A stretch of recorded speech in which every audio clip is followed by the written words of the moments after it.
Pour la suite, on a notre prochain présentateur qui s'appelle Hubert Nakam. Donc, Hubert va vous parler de Cook Ma Sécurité. Ça, c'est une cuisinière intelligente pour aider les personnes, mais là, je ne veux pas vendre le punch. Fait que je vais lui laisser nous expliquer ça tantôt.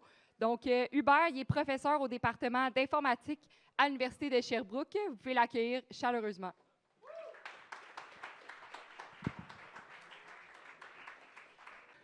Donc, bonjour tout le monde. Donc, en général, quand on entend ce bruit, c'est vrai que vous n'entendez pas, mais quand on entend ce bruit, même s'il fait moins de 30, on se dit, bon, c'est chaud. Parce que c'est le bruit des pompiers qui vont justement pour une intervention. Et généralement, ces interventions, c'est pour éteindre le feu. Sauf qu'à la fin, le travail qu'ils ont fait, c'est un travail qui est très soigné et propre. Et donc, généralement, quand il y a feu, c'est toujours la faute à quelqu'un. Et donc, qui est le coupable? Bon, en général, c'est toujours François ou Trudeau. Donc, alors, le problème de François, c'est qu'il vit seul. Et donc, quand il vit seul, c'est qu'il est obligé de faire face à certains défis d'isolement, à certains défis de sécurité. Autre problème, c'est qu'il doit faire son ménage seul. Bon, comme moi, il n'aime pas faire le ménage. Malheureusement, le problème de François, c'est qu'il a les troubles neurocognitifs. Donc, en général, ce que ça veut dire, il oublie parfois de faire le ménage. Ou alors, il oublie parfois d'éteindre sa cuisinière. Finalement, c'est quoi le problème de François? Eh bien, il a des difficultés à se souvenir. Et donc, en général, le plus gros problème, c'est qu'il oublie parfois et toujours d'éteindre le rond sur sa cuisinière. Et celui dans la salle qui n'a jamais oublié d'éteindre le rond, qui lève sa main. Ah, on va suspendre ton abonnement au McDo. Donc, alors le problème, c'est quoi avec François? C'est que parfois, il y a des confusions de commandes. Donc, il ne sait plus trop bien à quoi servent certains éléments. Et puis, quand il veut faire certaines activités, on parlait du ménage, parfois il y a de la distraction qui arrive et puis François décide d'écouter de la musique pendant qu'il est en train de faire son activité. Le véritable problème de François, c'est qu'il utilise parfois les mauvais gestes pour résoudre certains problèmes. Donc, parfois, il confond les commandes. Et donc, quand on met tout ça ensemble, on se rend compte de la fragilité de François en général. Aucune ressemblance avec le François dont on connaît. Donc, finalement, le résultat, alors, c'est ça. C'est qu'à cause de toute cette fragilité-là, François, quand il veut préparer un bon petit repas, il y a toujours les pompiers de la ville de Sherbrooke qui arrivent. Alors, qu'est-ce qu'on propose à François? La solution est simple. On va tirer parti de tout ce qui existe. Donc, c'est-à-dire, généralement, quand on a une difficulté, on fait ce qu'on appelle une orthèse. Donc, généralement, l'orthèse, c'est un élément, c'est un outil qui va venir compenser, qui va aider justement la personne à réaliser ses activités. Et donc, l'idée, la question qu'on se pose, c'est est-ce qu'on peut avoir une orthèse aussi pour les problèmes cognitifs de François? Bon, finalement, alors, c'est quoi une orthèse en cuisine? Plutôt que de dire ce que c'est, on va dire ce que ça doit être plutôt. Là, ça va être beaucoup plus simple. Alors, ça doit être non infantilisant. Ce n'est pas parce qu'il a des difficultés de mémoire que finalement, on va lui donner un outil qui va tout le temps être là comme... Bof, vous voyez ce que je veux dire. Ensuite, l'outil doit être bienveillant. Donc, l'outil doit l'accompagner, doit être d'une certaine gentillesse, mais surtout respecter François. Sauf que, malheureusement, pour ceux qui ont la chance de vieillir, c'est que plus on vieillit, plus les troubles cognitifs s'accentuent. Donc, il faut que l'outil s'adapte, non pas à la vieillesse de François, mais à ses problèmes cognitifs. Et finalement, il faut que ça soit simple, parce que, écoutez, François n'a pas le temps pour vraiment appuyer sur une commande qui a 400 boutons, etc. C'est bien trop compliqué pour lui. Donc, l'idée, est-ce qu'on peut avoir un outil qui est simple, qui va aider François à préparer son repas? Bon. Une minute. On va le montrer. Moi, je le faisais aussi avant. Donc, chaque fois que je préparais, et puis ça commençait à sentir la fumée, je montais pour essayer de régler. Donc, je vous rassure, ce n'est pas ça ma solution. La solution s'appelle Cook Ma Sécurité. Eh bien, Cook Ma Sécurité, c'est une orthèse cognitive qui va partir du matériel se rendre jusqu'aux interactions avec l'utilisateur en passant par le logiciel. Donc l'idée, c'est d'abstraire toutes les contraintes matérielles dans une interface bienveillante, simple et conviviale qui va permettre à François de continuer à préparer son repas. Alors, rapidement, comment ça marche? Pour comprendre ce qui se passe pendant que François fait son activité de préparation de repas, on installe des capteurs autour de la cuisinière.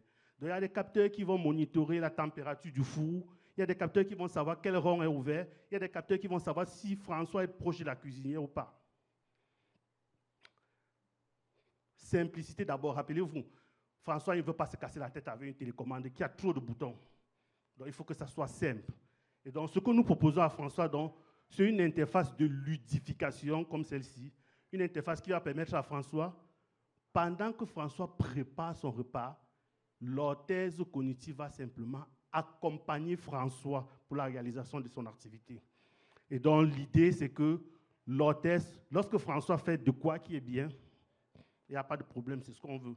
Mais c'est quand François fait quelque chose qui n'est pas bien, qu'à ce moment, l'orthèse cognitive va prendre le dessus pour accompagner François.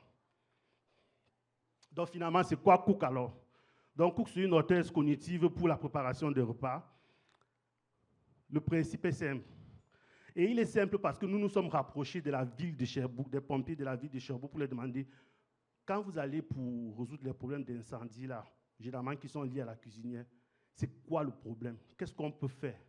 Eh bien, ils nous ont dit, OK, voici les situations qui permettent ou qui mènent généralement à des incendies. Et donc, nous sommes rentrés en laboratoire. On a essayé de mettre ces situations-là dans un logiciel. Et en gros, on résume ça par une règle. L'idée, c'est qu'à chaque fois qu'on utilise la cuisinière de façon normale, donc ce qui est en vert, il n'y a pas d'alerte qui est générée. Et donc, à chaque fois maintenant qu'il y a un problème, il a oublié de fermer son rond, François, il a fini de préparer son repas. Eh bien, à ce moment, le système passe en mode warning, en mode alerte, justement. Et donc, il y a des avertissements qui sont envoyés 3 fois. 3 fois parce qu'en général, 3, ça marche. Mais avec les ergothérapeutes, on peut mettre 4, 5 fois. Mais en général, la règle a montré que 3 fois, c'est assez. Et ça n'infantilise pas, on se rappelle. Et donc, 3 fois, si François ne résout pas le problème, le courant dans la cuisinière est coupé automatiquement. Donc, même s'il oublie son rond ouvert et qu'il va porter ses poubelles à l'extérieur, puis quand il revient, s'il a fait 15 minutes parce qu'il a décidé de parler à la voisine, à ce moment, on a déjà coupé le courant sur la cuisinière. Donc, on a identifié 7 situations dangereuses. Donc, je ne vais pas vous les présenter ici, là, mais je pourrais revenir dessus lorsque vous aurez des questions par rapport à ces situations dangereuses. Donc, finalement, je parle beaucoup, mais est-ce que ça marche dans une cuisine?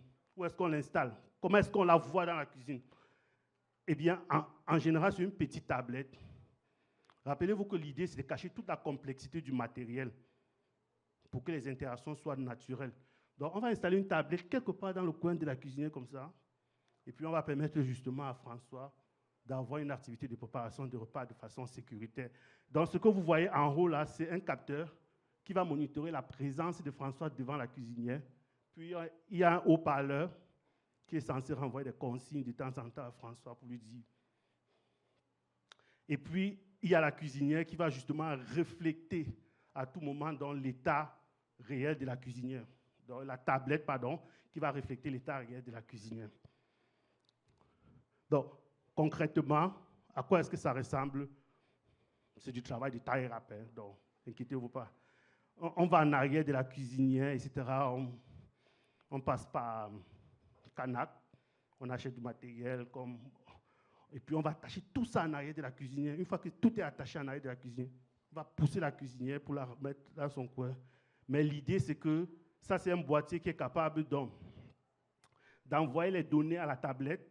Lui, c'est le boîtier qui prend les décisions afin de décider s'il faut couper le courant ou pas dans la cuisinière. Et donc, ce boîtier ressemble à une carte comme ça, qui a été imprimée, une partie ici à Sherbrooke, mais le reste, où vous savez. Donc, c'est ça pour la présentation. Donc, je m'appelle Hubert Ngankam. C'est un peu difficile à dire, mais c'est parce que nous, en général, on n'utilise pas beaucoup de voyelles. Mais bon, c'est pas grave. Donc, si vous êtes intéressé, vous pouvez juste m'envoyer un courriel, etc. Et puis, on a plusieurs déploiements, on a plusieurs solutions qui ont été déjà installées, à la fois ici à Sherbrooke à Montréal et en Ontario pour cette assistance culinaire. Donc, je vous remercie pour la présentation et merci pour votre écoute.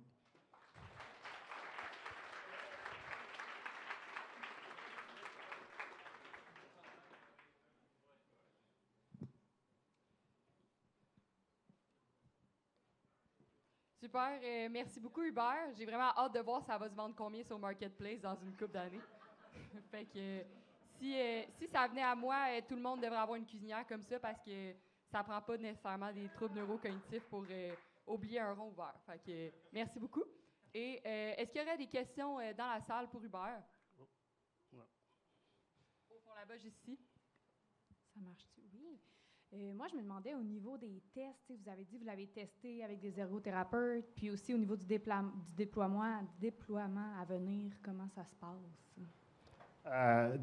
Merci pour la question. Nous travaillons beaucoup à multidisciplinarité. Donc, moi, j'ai la chance d'être devant vous, mais derrière moi, il y a toute une équipe. Hein, et puis, je fais le travail le plus facile.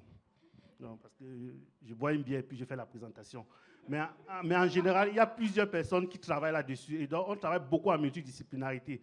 Et donc, le rôle dans la multidisciplinarité, justement, c'est que les ergothérapeutes vont nous aider à comprendre les besoins des usagers. Parce que tout le monde ne prépare pas de la même façon. Tout le monde ne fait pas la cuisine de la même façon. Tout le monde n'a pas besoin de 3 consignes pour exécuter une demande. Donc, il faut paramétrer tous ces éléments-là. Et puis, les troubles neurocognitifs évoluent différemment. Moi, je ne comprends pas ce que c'est. Donc, on voit des ergots, ils vont nous expliquer et puis ils vont essayer de synthétiser c'est quoi le trouble de la personne et puis comment est-ce qu'on peut donner ou bien paramétrer le système pour justement accompagner ces personnes. Et ce que je n'ai pas mentionné, c'est que justement ce système a été utilisé ici à Sherbrooke dans une résidence pour des personnes qui ont un traumatisme crânien. Donc ça ne s'arrête pas seulement aux personnes qui sont âgées. Et donc, le système a tellement bien marché que l'une des personnes l'a utilisé pendant 3 ans. Puis après, on a enlevé le système et aujourd'hui, il continue à avoir une activité de préparation de repas de façon sécuritaire. Super, merci beaucoup. Il y a une autre question juste ici en avant. Tu peux y aller. Ouais, je voulais savoir, c'est quoi les défis au niveau du développement de votre technologie? Donc, c'est quoi, pourquoi, par exemple, c'est pas tout le monde en ce moment qui a ça? Donc, la question, c'est à savoir quels sont les défis au niveau du déploiement de cette technologie-là. Donc, ça fait 12 ans qu'on travaille dessus. Ça fait 12 ans qu'on travaille dessus. Et au départ, on ne pouvait l'utiliser qu'avec une seule cuisinière. Donc, quand tu avais un problème, nous venions avec la cuisinière, on prenait ta cuisinière, on la mettait de côté, et puis on installait notre cuisinière. Parce que justement, à cause de la complexité des matériaux. Donc, mais sauf qu'on a eu beaucoup de chance, il y a eu de la démocratisation maintenant des différents composants, et nous, on a été capable donc de miniaturiser et nous-mêmes de créer des cartes qui font que ça fonctionne sur n'importe quelle cuisinière. Donc, aujourd'hui, c'est un niveau de technologie où on a beaucoup d'expérimentations qui ont été réalisées, on a beaucoup de preuves que ça marche chez les personnes. Le problème, concrètement, c'est que nous ne sommes pas prêts à commercialiser. Parce que, je rappelle, nous, on est un laboratoire de recherche. Et donc, commercialiser, ça vient avec les assurances parce que pendant qu'il fonctionnait, il y a eu une petite coupure de courant électrique qui est responsable, etc. Donc, bref, toutes ces questions de commercialisation, nous, on n'a pas le bagage pour le faire. Et donc, on préfère rester d'un point de vue recherche, c'est-à-dire continuer à améliorer le système. Mais le kit, si jamais vous connaissez quelqu'un qui a des troubles neurocognitifs, etc., nous, on est prêt à monter des projets de recherche pour accompagner ces personnes. Et en général, le kit coûte $2500, tablette compris. Et je rappelle que la tablette, à elle seule, coûte $500. Donc, vous voyez qu'en général, ça va beaucoup mieux. Donc, vous pouvez facilement le retrouver sur Marketplace. Donc, on aurait encore le temps pour une dernière question. S'il y a quelqu'un dans la salle qui voudrait poser une question à Hubert, juste ici.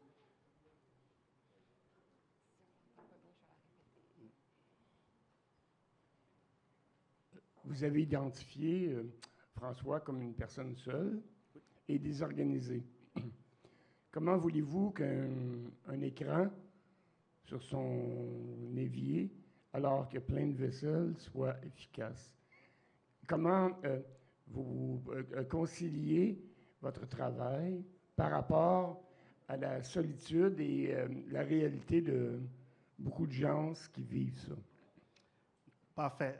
Merci vraiment pour la question. Et puis, François, c'était vraiment un exemple parce que on a été approché par l'Université de Sherbrooke qui voulait l'installer dans les résidences pour les étudiants. Donc, vous voyez que François, c'était juste un prétexte. Mais en général, le système pour fonctionner n'a pas besoin de tablettes. Parce que, comme je le mentionnais, tout se passe en arrière de la cuisinière.